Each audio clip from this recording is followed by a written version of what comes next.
University of Life. Thanks for tuning in to another episode of Happiness 101. And today's lesson is the best definition you've ever heard for perfectionism. Ironically or not, it's not a perfect definition, it's not completely complete, but if you've got any perfectionism in you, if you have those tendencies, and I'll tell you in a second how to find out, how to know, then you'll find this very valuable. Here it is.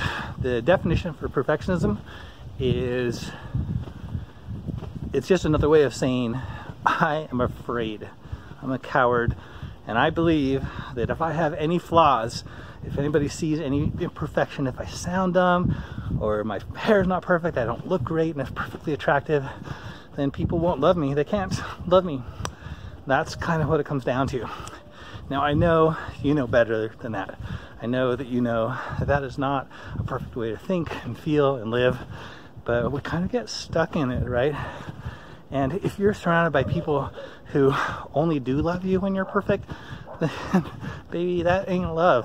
And if it's not love, what is it? Well, it's probably people caught up in the same kind of self-criticism that you're kind of doing, right? And it's a competitive system where if someone else looks better than you, then only one person can be king of Bunker Hill and on top and the winner and good enough. And of course that's ridiculous, because what love really is when people want you to be happy and well, they want you to grow. So I recommend don't listen to people who are critical, especially all those idiot trolls on the internet. And if you're one of those, stop it. And instead, listen to people who have a little more sense. For example, listen to me, because here's what I think about you. I think you are magnificent.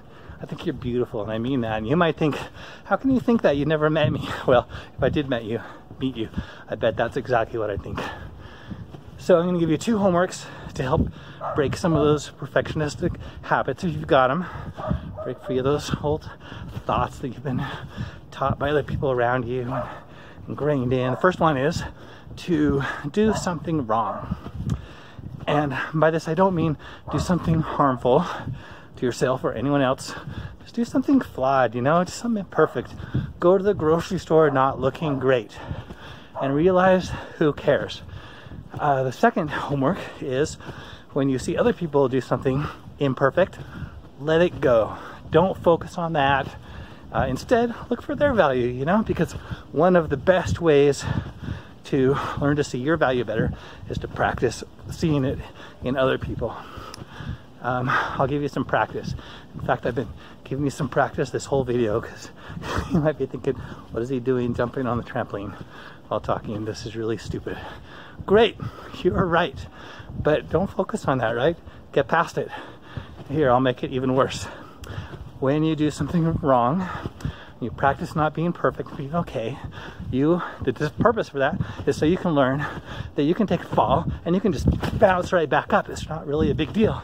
Continue on just like you were before. It's pretty easy. So there. If you want to be even happier, there's some homework for you. You know what to do.